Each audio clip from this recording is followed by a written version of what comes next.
Do you have any recommendations for young preachers or preachers who want to excel?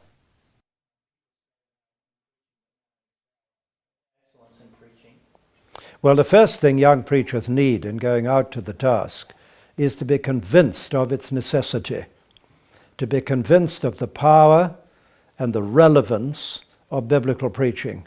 Only that will motivate them to do it. The second thing I would want to say to them is give yourself time. It's not possible to be a biblical preacher if you skimp the time.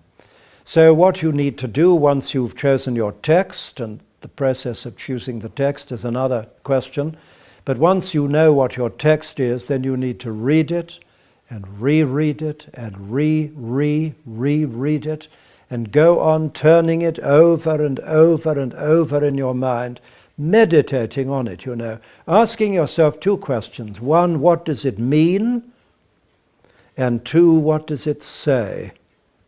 What does it mean is its meaning, and what it does say is what it did say, and what it did say is what it does say. The meaning of a text does not change with the changing years. It remains the same.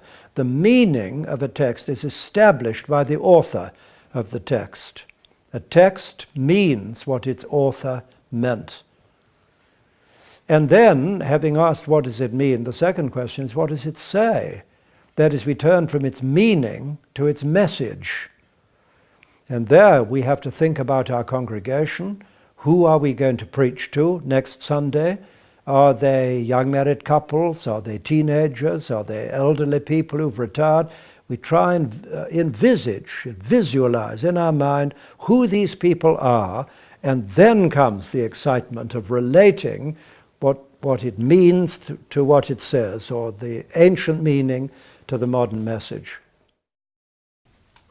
How do you choose a text? Well, there are several different ways in which to choose a text. The best one, I believe, is that we engage, maybe not all the time, but very often, in expounding a whole book of the Bible, or maybe the whole of the Sermon on the Mount, or the Upper Room Discourse, or the Epistle to the Philippians, or the book of Jonah, or whatever. So if we are expounding a whole book, and maybe taking 20 or 30 Sundays over it, then our text is given us.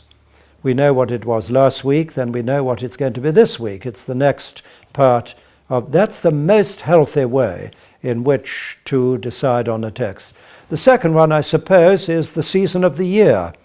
Even if churches are not liturgical churches, many of them they'll observe Christmas and Good Friday and Easter Day and Ascension Day and Pentecost and so on. That's the second way. And the third way, I think, is that we need to preach out of our own experience.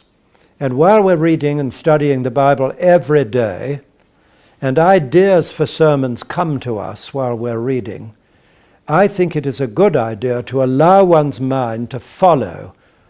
All of us have momentary flashes of inspiration, sometimes at the most awkward moments, when somebody else is speaking, or on the top of a bus, or in the middle of the night.